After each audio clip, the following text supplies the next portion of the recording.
ನಮಸ್ಕಾರ, ನಾನು ಪ್ರಿಯಾಂಕಾ. ಇವತ್ತಿನ recipe summer special vanilla ice cream. ಹಾಗೆ ಕ್ರೇವಿಂಗ್ ಆಯಿತು ಐಸ್ ಕ್ರೀಮ್ ತಿನ್ನಬೇಕು ಅಂತ ಈ ಸಮ್ಮರಲ್ಲಿ. ಹಾಗೆ ಪ್ರಿಪೇರ್ ಮಾಡ್ತಾ ನಿಮ್ಮ ಜೊತೆ ಶೇರ್ ಮಾಡ್ಕೋತಾ ಇದ್ದೀನಿ. ಇಲ್ಲಿ ಐಸ್ ಕ್ರೀಮ್ ಮಾಡೋಕ್ಕೆ ಫಸ್ಟು ನಾನು ಅರ್ಧ ಲೀಟ್ರ್ ಹಾಲು ತೊಗೋತೀನಿ. ಫುಲ್ ಫ್ಯಾಟ್ ಮಿಲ್ಕ್ ಇದ್ದರೆ ತುಂಬಾ ಒಳ್ಳೆಯದು, ಬಟ್ ಇಲ್ಲಿ ಫುಲ್ ಫ್ಯಾಟ್ ಮಿಲ್ಕ್ ಇಲ್ಲ, ಅದಕ್ಕೆ ನಾನು ನಾರ್ಮಲ್ ನಂದಿನಿ ಮಿಲ್ಕೇ ತೊಗೋತೀನಿ. ಒಂದು ಸ್ವಲ್ಪ 4-5 ಸ್ಪೂನ್ ಆಗೋಷ್ಟು ಉಳಿಸ್ಕೊಂಡು ಮಿಕ್ಕಿದ್ದೆಲ್ಲ ಪಾತ್ರೆಗೆ ಹಾಕಿ ಹಾಲು ಕಾಯೋಕ್ಕೆ ಇಡ್ತೀನಿ. ಹಾಲು ಕಾಯೋ ಅಷ್ಟೊತ್ತಿಗೆ ಇಲ್ಲಿ ಸೈಡಲ್ಲಿ ಬೌಲ್ಗೆ ಹಾಕಿದ್ವಲ್ಲ, ಸಣ್ಣ ಬೌಲ್ಗೆ, ಇದಕ್ಕೆ 2 ಟೇಬಲ್ ಸ್ಪೂನ್ ಕಾರ್ನ್ಫ್ಲೋರ್ ತಗೋತೀನಿ. ಕಾರ್ನ್ಫ್ಲೋರ್ ಇಲ್ಲ ಅಂದರೆ ಕೂಡ ನೀವು ಮೈದಾ ಬಳಸ್ಕೋಬೋದು, ಬಟ್ ಟೇಸ್ಟ್ ಅನ್ನೋದು ಸ್ವಲ್ಪ ವೇರಿಯೇಷನ್ಸ್ ಇರುತ್ತೆ. ಎಲ್ಲಿ ಸ್ವಲ್ಪನೂ ಗಂಟೆ ಇಲ್ಲದೆ ನೀಟಾಗಿ ಮಿಕ್ಸ್ ಮಾಡ್ಕೋಬೇಕು. ಇಲ್ಲಿ ಹಾಲು ಕಾಯೋಕ್ಕೆ ಇಟ್ಟಿದ್ವಲ್ಲ, ಹಾಲು ಉಗ್ತಾ ಬಂತು. ಇಲ್ಲಿ ಕೆನೆ ಕಟ್ಟಬಾರ್ದು ಹಾಲು ಅನ್ನೋದು. ಹಾಗೆ ಮಿಕ್ಸ್ ಮಾಡ್ಕೋತಾ ಒಂದು 5 ನಿಮಿಷ ಹಾಲು ಕುದಿಸ್ಕೊತೀನಿ. ಸ್ವಲ್ಪ ಮಟ್ಟಿಗೆ ಹಾಲು ಗಟ್ಟಿ ಆಗಬೇಕು. ಹಾಲು ಗಟ್ಟಿಯಾಗಿ ಹಾಗೆ ಕ್ವಾಂಟಿಟಿ ಕೂಡ ಕಮ್ಮಿ ಆಗಿರುತ್ತೆ. ಈ ಟೈಮಲ್ಲಿ ಕಾರ್ನ್ಫ್ಲೋರ್ ಮಿಕ್ಸ್ ಮಾಡ್ಕೊಂಡಿರ್ತೀವಲ್ಲ, ಅದು ಮಿಕ್ಸ್ ಹಾಕಿ ನೀಟಾಗಿ ಕಲಿಸ್ತಾ ಬರಬೇಕು. ಕಲಿಸ್ತಾ ಹಾಲು ಅನ್ನೋದು ಗಟ್ಟಿ ಆಗ್ತಾ ಬರುತ್ತೆ. ನಿಮಗೆ ನೋಡಿದ್ರೆ ಗೊತ್ತಾಗುತ್ತೆ. ಸೊ ಕೈ ಆಡಿಸ್ತಾನೆ ಇರಬೇಕು. ಈಗ 1/4 ಕಪ್ ಆಗೋಷ್ಟು ಸಕ್ಕರೆ ತಗೊಂಡಿದ್ದೀನಿ. ಟೇಸ್ಟು ನಿಮಗೆ ಇನ್ನೂ ಸ್ವಲ್ಪ ಸ್ವೀಟ್ನೆಸ್ ಬೇಕಿದ್ರೆ ಇನ್ನೂ ಒಂದು 2 ಸ್ಪೂನ್ಸ್ ಎಕ್ಸ್ಟ್ರಾ ಹಾಕ್ಕೋಬೋದು ಸಕ್ಕರೆ ಅನ್ನೋದು. ಸಕ್ಕರೆ ಹಾಕ್ಕೊಂಡು ಕಲಿಸ್ಕೋಬೇಕು ನೀಟಾಗಿ. ಸ್ವಲ್ಪನೇ ನಿಮಗೆ ಗಟ್ಟಿ ಆಗ್ತಾ ಬರುತ್ತೆ ಮಿಕ್ಸ್ಚರು.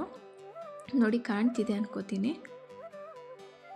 ಸೊ ಸಕ್ಕರೆ ಅನ್ನೋದು ನೀಟಾಗಿ ಕರಗಿದ ಮೇಲೆ ಸ್ಟವ್ ಆಫ್ ಮಾಡಿ ಕಂಪ್ಲೀಟಾಗಿ ತಣ್ಣಗಾಗೋಕ್ಕೆ ಬಿಡಬೇಕು. ನೋಡಿ, ಸ್ಟವ್ ಆಫ್ ಮಾಡ್ಕೊಂಡಿದ್ದೀನಿ. ಈಗ ಕಂಪ್ಲೀಟಾಗಿ ತಣ್ಣಗಾಗಕ್ಕೆ ಬಿಟ್ಟಿದ್ದೀನಿ. ಕಂಪ್ಲೀಟಾಗಿ ತಣ್ಣಗಾದ್ಮೇಲೆ ಈ ಥರ ಇರುತ್ತೆ ಕನ್ಸಿಸ್ಟೆನ್ಸಿ ಅನ್ನೋದು, ಗೊತ್ತಾಯ್ತಲ್ಲ. ಈಗ ಒಂದು ಜಾರ್ ತಗೊಂಡು ಆ ಜಾರ್ಗೆ ಈ ಹಾಲು ಮಿಕ್ಸ್ಚರ್ ಏನಿರುತ್ತೆ ಅದನ್ನು ಹಾಕ್ಕೊಂಡು, ಇಲ್ಲಿ ನಾನು ಫ್ರೆಶ್ ಕ್ರೀಮ್ ತಗೊಂಡಿದ್ದೀನಿ. ನಿಮಗೆ ಇದು ಎಲ್ಲ ಸೂಪರ್ ಮಾರ್ಕೆಟ್ಸಲ್ಲೂ ಸಿಗುತ್ತೆ. ಫ್ರೆಶ್ ಕ್ರೀಮ್, ಅಮೂಲು ಬ್ರ್ಯಾಂಡ್ಸ್ ಎಲ್ಲ ಸಿಗುತ್ತೆ. ಫ್ರೆಶ್ ಕ್ರೀಮ್ ಇಲ್ಲ ಅಂದರೆ ಹಾಲು ಕೆನೆ, ಒಂದು 1/4 ಕಪ್ ಆಗೋಷ್ಟು ಹಾಲು ಕೆನೆ. ಡೈಲಿ ನಾವು ಹಾಲಿಂದು ಕೆನೆ ತೆಗೆದು ಫ್ರಿಜ್ಜಲ್ಲಿ ಇಡ್ತೀವಲ್ಲ, ಸೊ ಅದೇ ಕೆನೆನ ಬಳಸ್ಕೋಬೋದು. ನಾನಿಲ್ಲಿ ಅರ್ಧ ಕಪ್ ಆಗೋಷ್ಟು ಕ್ರೀಮ್ ತಗೊಂಡಿದ್ದೀನಿ. ಹಾಗೆ 1 ಟೇಬಲ್ ಸ್ಪೂನ್ ವೆನಿಲಾ ಎಸೆನ್ಸ್ ತಗೊಂಡಿದ್ದೀನಿ. ಈ ವೆನಿಲಾ ಎಸೆನ್ಸು ನಿಮಗೆಲ್ಲ ಥರ ಶಾಪ್ಸಲ್ಲೂ ಸೂಪರ್ ಮಾರ್ಕೆಟ್ಸಲ್ಲಿ ಸಿಗುತ್ತೆ. ಇದನ್ನು ಮಿಕ್ಸ್ ಮಾಡ್ಕೊಂಡು ಬರ್ತೀನಿ. ಇದು ಹೈ ಸ್ಪೀಡಲ್ಲಿ ಮಿಕ್ಸ್ ಮಾಡಬಾರ್ದು, ಪಲ್ಸ್ ಮೋಡಲ್ಲಿ ಎವ್ರಿ 2 ಸೆಕೆಂಡ್ಸ್ಗೆ ಆಫ್ ಮಾಡ್ತಾ ಪಲ್ಸ್ ಮೋಡಲ್ಲಿ ಮಾಡ್ಕೊಂಬಂದಮೇಲೆ ಮಿಕ್ಸರ್ ಈ ರೀತಿ ರೆಡಿಯಾಗಿದೆ. ಇದನ್ನು ಈಗ ನಾನು ಒಂದು ಬಾಕ್ಸ್ಗೆ ಹಾಕ್ಕೋತೀನಿ. ನೀಟಾಗಿ ಹಾಕ್ಕೊಂಡು, ನಿಮ್ಮ ಹತ್ರ ಸಿಲ್ವರ್ ಫಾಯಿಲ್ ಇದ್ದರೆ ನಡೆಯುತ್ತೆ. ಇಲ್ಲ ಸಿಲ್ವರ್ ಫಾಯಿಲ್ ಇಲ್ಲ ಅಂದರೆ ನಾರ್ಮಲ್ ಪ್ಲಾಸ್ಟಿಕ್ ಪೇಪರ್ಸ್ ಕವರ್ಸ್ ಕೊಡ್ತಾರಲ್ಲ ಶಾಪ್ಸಲ್ಲಿ, ಆ ಕವರ್ ಕೂಡ ಹಾಕ್ಕೋಬೋದು. ನಾನಿಲ್ಲಿ ಬಟರ್ ಪೇಪರ್ ಹಾಕ್ಕೋತಿದ್ದೀನಿ. ನೀಟಾಗಿ ಕವರ್ ಮಾಡ್ಕೋಬೇಕು. ಇದು ಏನಕ್ಕೆ ಮಾಡ್ತೀವಂದರೆ ಮೇಲೆ ಐಸ್ ಫಾರ್ಮ್ ಆಗದಿರ, ಕ್ರಿಸ್ಟಲ್ಸ್ ಆಗದಿರ ನಮಗೆ ಐಸ್ ಕ್ರೀಮ್ ಅನ್ನೋದು ಸಾಫ್ಟಾಗಿರಲಿ ಅಂತಲೇ ಇದು ಕ್ಲೋಸ್ ಮಾಡಿ ಒಂದು 6 to 8 ಅವರ್ಸು ಫ್ರೀಝರಲ್ಲಿ ಇಡ್ತೀನಿ. ಇದು 6 to 8 ಅವರ್ಸ್ ಆಯಿತು. ಈಗ ಓಪನ್ ಮಾಡೋಣ ಹೇಗಿದೆ ಅಂತ. ಓಪನ್ ಮಾಡ್ಕೊಳ್ತೀನಿ. ಇದು ಈಗ ಕುಲ್ಫೀಸ್ ಟೆಕ್ಸ್ಚರಲ್ಲಿ ಇರುತ್ತೆ. ನಮಗೆ ಸೆಮಿ ಸಾಲಿಡಾಗಿ, ಗಟ್ಟಿನೂ ಇರಲ್ಲ, ಹಾಗಂತ ಲಿಕ್ವಿಡಾಗೂ ಇರಲ್ಲ, ಸೆಮಿ ಸಾಲಿಡಲ್ಲಿರುತ್ತೆ. ನೋಡಿ, ಈ ಕನ್ಸಿಸ್ಟೆನ್ಸಿಯಲ್ಲಿರುತ್ತೆ. ಈಗ ನಾನು ಒಂದು ಜಾರ್ ತಗೊಂಡು ಈ ಐಸ್ ಕ್ರೀಮ್ ಮಿಕ್ಸ್ಚರ್ ಏನಿದೆ ಇದನ್ನು ಕಂಪ್ಲೀಟಾಗಿ ಜಾರ್ಗೆ ಹಾಕ್ಕೊಂಡು ಈಗ ಇನ್ನೊಂದು ಸರಿ ಗ್ರೈಂಡ್ ಮಾಡ್ಕೊಂಬರ್ತೀನಿ.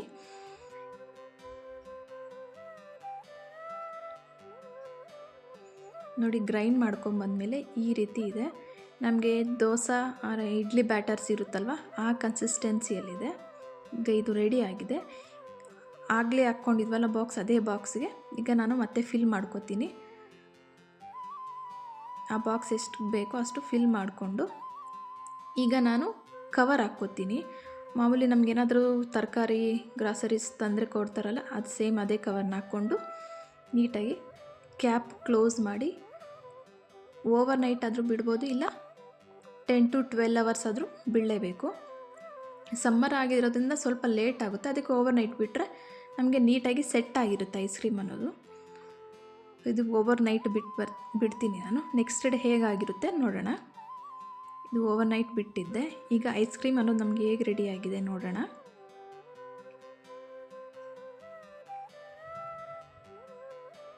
ನೀಟಾಗಿ ಸೆಟ್ ಆಗಿದೆ ಐಸ್ ಕ್ರೀಮು ನೋಡಿ, ಕಂಪ್ಲೀಟಾಗಿ ಸೆಟ್ ಆಗಿದೆ.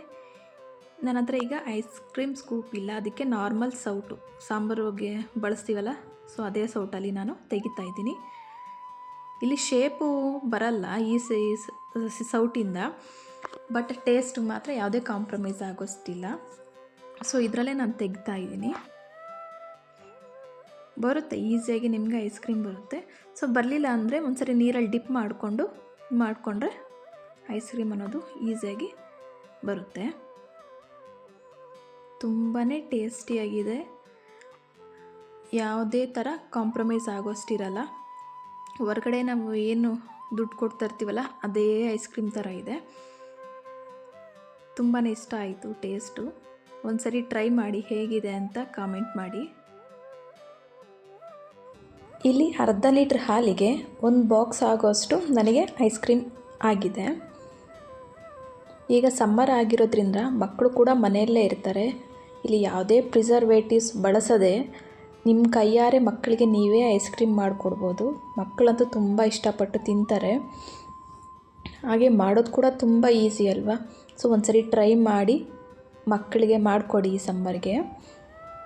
ವೆನಿಲಾ ಐಸ್ ಕ್ರೀಮ್ಗೆ ಸೈಡಲ್ಲಿ ಜಾಮೂನ್ ಇಟ್ಕೊಂಡು ತಿಂದರೆ ಅಂತೂ ಸೂಪರ್ಬಾಗಿರುತ್ತೆ. ನೋಡಿ ಐಸ್ ಕ್ರೀಮ್ ಟೆಕ್ಸ್ಚರ್ ನೋಡಿ, ಆ ಕ್ರೀಮಿ ನೋಡಿ ಹೇಗಿದೆ ಅಂತ ಒಂದ್ಸರಿ ಮಾಡಿ ನೋಡಿ, ತುಂಬ ಚೆನ್ನಾಗಿರುತ್ತೆ. ಸ್ವಲ್ಪ ಐಸ್ ಕ್ರೀಮು ಸ್ವಲ್ಪ ಜಾಮೂನ್ ಇಟ್ಕೊಂಡು ತಿಂತಾಯಿದ್ರೆ ಅಂತೂ ಸಖತ್ತಾಗಿರುತ್ತೆ.